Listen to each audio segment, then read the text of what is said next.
Kenapa nih ketawa sendiri nih cewek ini nih? Iya. Ketawa sendiri nih. Ada apa kamu nih? Kamu itu baru tahu siapa saya. Kamu apa Iya, siap. Baru tahu, baru ketawa tahu. sendiri kamu. Baru kenal saya. Baru kenal. Iya, kamu ketawa sendiri. Baru saya masuk pasukan kamu. Baru masuk nih pasukan kamu. Bagaimana tuh?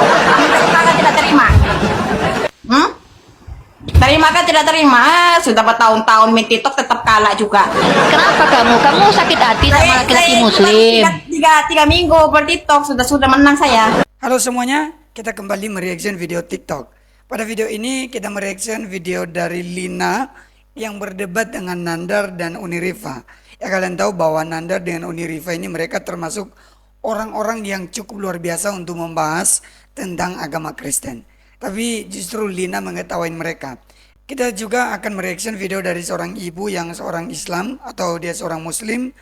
Dan dia justru kecewa dengan mereka yang mualaf tapi tidak sungguh-sungguh cerdas. Atau mereka tidak sungguh-sungguh membahas atau belajar tentang Islam. Justru mereka menjelek-jelekan agama lama mereka.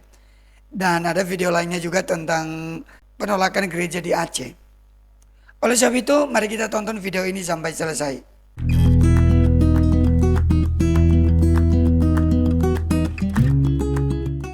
Nantang, sebab konten. Surat Al-Kafirun. Lina, surat Al-Kafirun baca. Coba surat Al-Kafirun dibaca. Coba, yuk kita dengarkan baik. Nah, coba. Kenapa aku disuruhnya baca surat? Nekat yang nyata ngaku Coba. baca Quran. Nanti. Kenapa aku disuruhnya baca surah Al-Kafirun? Kalian bermain-main dengan Tuhan. Bukan bermain-main. Suruh kalian itu bermain-main. Aku juga udah tengok. Cakap awak ni Islam, tapi awak tak pandai baca surah Al-Kafirun. Dengar dulu. Nah wanita semangat. Dengar dulu. Kalau kita membaca Al-Quran itu, basuhkan dulu lubang hidung kita nih supaya tiada syaitan. Basuhkan dulu telinga kita ini supaya syaitan tiada. Bukan kita memegang-megang, bekas kita sudah kentut. Jangan kita bermain-main dengan Al-Quran nekat yang nyata. Jadi kenapa gitu? Nah, begitu. Jadi kamu mau bermain. Nih suruh baca nih, pelani. Ayo, kamu berani sama saya. Pelani. Tenang nih. Ayo debat. Kamu agamamu Pelan-pelan nih. Kamu malu ngaku Kristen. Kenapa nih ketawa sendiri nih cewek ini nih? Iya. Ketawa sendiri nih. Ada apa kamu nih? Kamu itu baru tahu siapa saya. Kamu apa Iya, siap. Baru tahu. Ketawa sendiri kamu. Baru kenal saya. Baru kenal. Iya, kamu ketawa sendiri. Baru saya masuk pasukan kamu. Baru masuk nih pasukan kamu. Bagaimana tuh? Kamu tidak terima? Terima kan tidak terima? Sudah bertahun-tahun main TikTok tetap kalah juga. Kenapa kamu? Kamu sakit hati sama laki-laki muslim? Tiga minggu per TikTok sudah menang saya. Kenapa ini cewek ini? Ada agak lain cewek ini ya? Ada agak lain ceweknya tuh. Bagaimana sih kalau kita tuh nekat yang nyata cuman itu doang modal. Itu orang separuh akal ya, laki itu sempurna. Bukannya kita lakukan kita yang menang. Separuh akal nekat yang nyata. Punya otak daripada nyembah anak orang. Menyembah anak orang kan itu namanya kangak. Kangak apa? Cakap apa muka awak kebera ni? Apalah. Awak cakap apa ni? Makanya jadi orang tu jangan asal dengar mangap aja cakap. Tak apa-apa tentang kau ni. Kejap. Apa lagi? Ada itu syaitan di hidungmu masuk. Daripada dekat hidung kau ada Tuhan tau. Kalau kita kelahi dalam hidung kau ada Tuhan tau tak dalam kitab Ayub.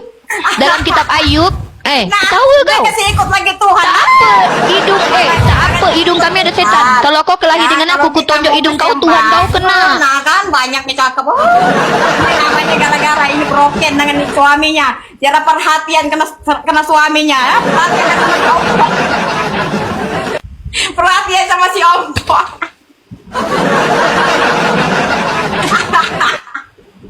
Bagi susu dulu, kamu punya suami, Pak. Bagi dulu susu. Bagi dulu susu.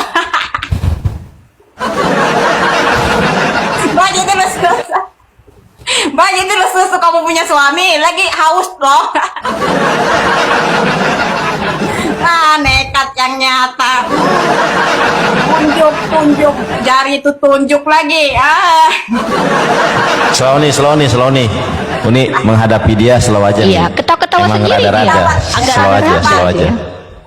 Slow aja. Coba suruh baca aja Dia udah Quran, pelan terguncang. aja. Dia udah terguncang. Dia Aku tidak tergoncang, cuman aku tergoncang sekarang. Tudung kamu sudah rubuh. Aku nih, Tudung nampak kamu sudah aku roboh, tidak tudung kamu tergoncang. sudah roboh. Tudung Apa kamu cakap tidak apa tergoncang awak sekarang. ni? Tak Kakak apa cantik. kata engkau ni. Kata engkau orang Malaysia, cakap Kakaknya Malaysia pun kau tak cantik, becus. tudung kamu Kata sudah engkau orang tergoncang Malaysia, sekarang. cakap Malaysia pun tak patut kau ni. Entah cakap apa-apa kau Malaysia jadi pun tak merokat betul zaman ni. lah, aduh. Kau cakap orang Malaysia pula. Orang Malaysia macam apa macam ni?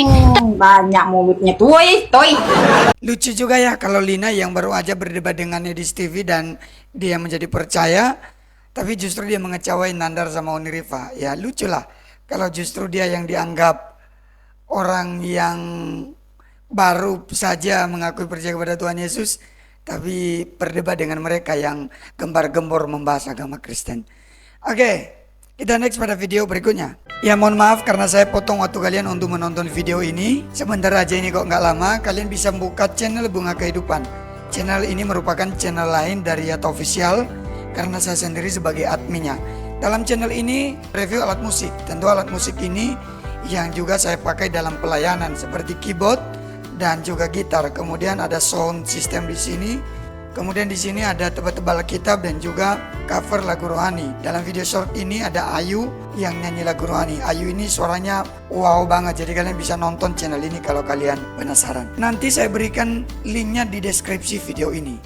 Halo, assalamualaikum guys. Jadi ini menarik guys. Aku dibilang sama si mualaf Batak mualaf 21, katanya aku lebih bagus jadi murtad hanya karena aku tidak suka dia ngomong kotor. Ngeri kan otaknya kan. Jadi ceritanya gini. Dia bikinlah room live dia, captionnya itu pembahasan lintas agama. Sekarang gini guys, dia mualaf gitu ya, pembahasan lintas agama. Tentu yang dibahas agama dia yang sekarang dengan agama dia yang dulu, dan aku tidak setuju.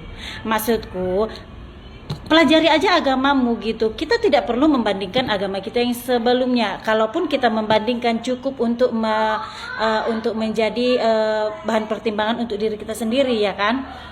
Nah, kalau kau mau membahas seperti itu, bikin room sesama mualaf gitu. Jadi sharing di situ gitu ya. Jadi tidak untuk membahas membuat pembahasan lintas agama sementara kamu aja mualaf gitu. Apa sih mualaf itu? Mualaf itu adalah status baru terhadap seseorang yang berpindah keyakinan dari agama sebelumnya ke agama dia yang baru. Nah, yang menarik satu lagi adalah dia melabelkan nama dia, mencantumkan status baru dia yang mualaf ini di namanya. Jadi Batak mualaf. Kenapa harus mencantumkan nama mualaf tadi? Biar menarik, biar dikepoin, biar viral secara instan. Nggak perlu kita mencari pengakuan dari orang lain dengan mencantumkan nama kita yang mualaf tadi guys. Berjalan aja, kita ikuti ajaran agama kita yang baru kita anut itu sambil kita pelajari. Paham ya? Nah, yang kemudian guys, dia ini suka berbicara itu nyerocos. Kenapa dibilang nyerocos? Karena dia kalau berbicara itu guys, dia ini gini, langsung kepanasan, emosional gitu. Kalau dibilang itu kayak anarkis gitu. Baik-baik aja ngomong gitu ya kan. Bicara baik-baik, nggak perlu harus emosional kali gitu ya. Karena kita debat, diskusi, sharing, ya kan, jadi nggak dibutuhkan yang emosional berlebihan gitu, karena kita untuk menyampaikan kebenaran itu tidak perlu dengan marah-marah. Oke sayangnya, dan dibilangnya di situ aku lebih bagus jadi pengikut Oten aja. Aku menerapkan ajaran agamaku yang sebelumnya itu dengan basic kasih. Nggak boleh dong aku tinggalkan karena itu hal yang baik, kecuali tapi ajaran yang baik ikutkan aja. Ya kan? Kan gak salah. Masa salah aku melanjutkan ajaran kasih yang sebelumnya itu ke sekarang? Di agama kita pun harus mengasihi kan? Nyambung kan? Jadi guys, nggak usah terlalu terburu-buru mencari validasi, mencari pengakuan untuk dikatakan biar hebat gitu ya kan. Kita untuk terlihat pintar nggak perlu harus banyak ngomong. Boleh kita membenarkan boleh kita melakukan pembelaan terhadap agama kita yang dihina, boleh ya, boleh kali pun, karena itu adalah bagian dari kecintaan dirimu terhadap agamamu, terhadap agamaku juga. Kalau agamaku dihina, aku marah, wajar, tapi aku garis bawahi untuk tidak mengeluarkan kata-kata yang kotor ya. Nah, dan dikatakan di situ mualaf ya guys. Ini sharingnya tentang kata mualaf ya guys ya. Untuk terburu-buru menjadi ikut di sharing lintas agama sementara statusnya mualaf, menurutku tidak perlu terburu-buru. Karena apa? Karena kita harus pelajari dulu lebih dalam. Perubahan dari agama kita yang sebelumnya ke sekarang itu berbeda drastis guys.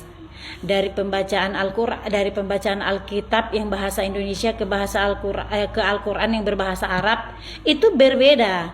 Bahasa Alkitab kalau kita baca, cukup kita baca kita paham. Kalau Al-Qur'an kan tidak. Dari penulisannya aja udah beda, kita butuh belajar dulu Iqra. Yang kedua, dari pembacaannya udah beda dengan bahasa kita sehari-hari, oke? Baca Al-Qur'an, kita harus membacanya lagi dalam terjemahan bahasa Indonesia supaya kita ngerti artinya karena kita bukan orang Arab. Oke, jadi saat kamu melakukan debat agama terhadap orang lain, pastikan kamu punya cukup ilmu. Ya, kuasai dirimu supaya tidak terlihat terlalu emosional. Kita menjawab pertanyaan itu nggak perlu terlalu marah-marah. Tunjukkan aja bahwasannya kita menguasai apa materinya gitu kan, sehingga kita lebih santai untuk mengucapkan, menjawabnya, tidak perlu marah-marah. Jadi orang yang mendengar itu pun aman, nyaman, damai, tentram, menerima ya kan. Nggak usah kita membranding diri kita di balik kata mualaf. Kenapa dengan mualaf? Karena dengan mualaf kamu merasa nyaman dan aman, iya, sehingga kamu harus melabelkan dirimu dengan mualaf tadi, gitu ya. Nggak perlu sayang. Untuk melakukan suatu pembenaran atau untuk melakukan suatu pembelaan terhadap agama kita itu, lakukanlah dengan menyiarkan hal-hal yang baik, memberitahukan hal-hal yang baik dengan cara kita berbicara, dengan tutur bahasa kita yang sopan ya. Jadi dengan cara kamu yang mualaf-mualaf ini, yang berkata-kata kotor, itu cerminan dirimu. Nabi Muhammad itu adalah nabi utusan Allah yang paling sempurna. Tidak perlu pembelaan darimu. Caci makian orang lain tidak akan merubah status Nabi Muhammad di sisi Allah, dan pembelaan darimu tidak akan merubah juga status Nabi Muhammad di hadapan Allah. Nabi Muhammad itu udah punya tempat tersendiri di sisinya Allah. Oke, paham ya? Jadi brandinglah dirimu dengan hal-hal yang baik, perkataan-perkataan yang baik ya. Tidak perlu harus berlindung di kata-kata mualaf. Oke, kita sama-sama mualaf, tapi kamu tidak terima aku mualaf hanya karena aku tidak suka kamu berkata-kata kotor. Ya, paham ya? Jadi walaupun mungkin kamu lebih lama belajar Islam dari aku, nggak masalah. Atau mungkin kamu lebih paham Islam dari aku, nggak masalah. Tapi seiring waktu berjalan, aku terus berjalan, terus belajar, terus mencoba mempelajari dan mempraktekkan bahwasannya di agama Islam yang kuanut itu penuh juga dengan namanya damai. Oke? Kalau kamu lebih pintar, ya nggak masalah, tapi tunjukkanlah kepintaranmu itu dengan perbuatan yang baik, dengan kata-kata yang baik, menyiarkan agama Islam itu dengan penuh rasa damai gitu ya. Jadi tidak terburu-buru kesannya. Nggak perlu kamu harus menjelekkan agama kamu yang sebelumnya supaya terlihat jadi pahlawan di agama yang sekarang. Oke, jadi ini terkhusus untuk mualaf. Siapapun yang mualaf yang melabelkan dirinya, mencantumkan nama mualaf di belakang namanya atau di depan namanya gitu ya kan. Aku pertanyakan guys, aku malah khawatir kalian itu sebenarnya bukan untuk membela Muhammad, tapi kalian hanya mencoba untuk tenar dengan cara instan. Ya teman-teman, saya salut dengan ibu ini, dia menguraikan dengan panjang lebar ya. Jadi untuk orang-orang yang memang keluar dari agama Kristen, ya janganlah jelek-jelekan lagi agama lama kalian. Siapapun juga dari agama manapun, kalau kalian pindah-pindah aja dan fokus pada agama baru kalian. Apakah boleh warga Aceh menolak pembangunan gereja? Jawabannya, pasti tidak berhak. Tapi sayangnya pelarangan gereja nampaknya masih terus terjadi di wilayah itu. Sekarang ini misalnya beredar lagi video pelarangan pembangunan gereja yang diduga terjadi di Aceh. Video ini diposting akun Instagram @kristen.protestan pada 3 April lalu. Dalam video itu, terlihat para warga mengerumuni satu lahan yang akan dijadikan bangunan gereja. Bahkan gak sedikit yang membawa senjata tajam. Tertera tulisan di video itu, Aceh menolak pembangunan gereja. Sebagian besar netizen di kolom komentar mendoakan agar Aceh segera dijamah Tuhan. Tapi ada juga yang rupanya mendukung pelarangan gereja. Akun @an.aristini01 misalnya menulis, kalian sudah tahu Aceh itu syariat Islam dan ada aturan. Kalau ingin tinggal di Aceh, ikuti peraturan yang ada. Sudah tahu Aceh 99% Muslim, masih saja kalian ngotot, katanya lagi. Aceh itu kerajaan Islam. Apakah kami menyuruh kalian duduk di Aceh? Tidak kan? Apakah kami ada bunuh orang non-muslim? Tidak kan? Kami hanya minta ikuti aturan Aceh. Gak senang di Aceh? Tinggal minggat, tulis Aristini. Pertanyaannya, apakah benar dalam hukum Aceh ada larangan pembangunan gereja? Sebenarnya tidak.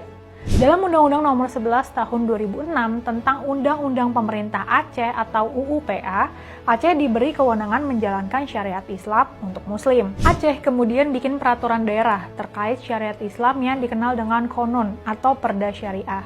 Tapi dalam Konun pasal 125 juga dikatakan non-Muslim tidak harus tunduk pada Konun syariat dan tetap dilindungi menjalankan agamanya.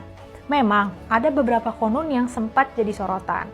Misalnya saja, konun busana Islami dan larangan khalwat yang mewajibkan perempuan berpakaian sesuai syariat Islam. Konun ini dipermasalahin karena melanggar hak atas ekspresi dan kebebasan berpakaian, terutama jika diterapkan terhadap wisatawan atau non-muslim. Tapi secara formal dan legal, nggak ada peraturan daerah atau konun yang secara eksplisit melarang pembangunan gereja di Aceh. Memang dalam implementasinya, pemerintah daerah lah yang sering menghambat secara administratif. Diskriminasi terhadap umat Kristen juga berulang terjadi. Misalnya, peristiwa Aceh Singkil tahun 2015. Sejumlah gereja dibongkar karena dianggap tidak memiliki izin resmi. Namun, secara hukum terlihat bahwa pendirian gereja sebenarnya dimungkinkan. Tapi secara sosial politik cukup sensitif dan butuh pendekatan diplomatis, legal, dan kultural yang bijak. Jadi sebenarnya konun-konun di Aceh nggak secara eksplisit menyebut larangan gereja. Cuma masalahnya tidak ada mekanisme perlindungan yang kuat untuk minoritas. Bahkan lembaga sekelas Mahkamah Konstitusi dan pemerintah pusat nggak bisa batalin konun-konun begitu aja. Itu karena Aceh memang diakui secara konstitusional sebagai daerah otonomi khusus. Kita harus tegas menolak segala bentuk pelarangan beribadah dan pembangunan rumah ibadah yang melanggar konstitusi. Tapi kita juga harus menghormati mekanisme hukum dan administratif yang ada. Yang terpenting, otonomi boleh, tapi nggak boleh lepas dari prinsip umum NKRI dan HAM. Pemerintah pusat, Kemenak, Kemendagri, Komnas HAM harus melakukan beberapa upaya, menyediakan mekanisme pelaporan dan pendampingan hukum bagi warga minoritas di Aceh, serta pastiin pelaksanaan konun tidak diskriminatif dan tidak memaksa keyakinan mayoritas ke minoritas. Stop pelarangan pembangunan rumah ibadah. Ya betul ya, kalau memang mereka masih mengakui bahwa tinggal dalam NKRI, mengakui NKRI, harusnya mereka mengikuti aturan dan undang-undang yang ada di dalam NKRI juga. Ngapain menolak gereja? Baik teman-teman, demikian aja video kita kali ini. Karena kalian suka, kalau kalian suka berikan like di kolom komentar. Tuhan Yesus memberkati kita semua. Sampai jumpa kembali. Shalom.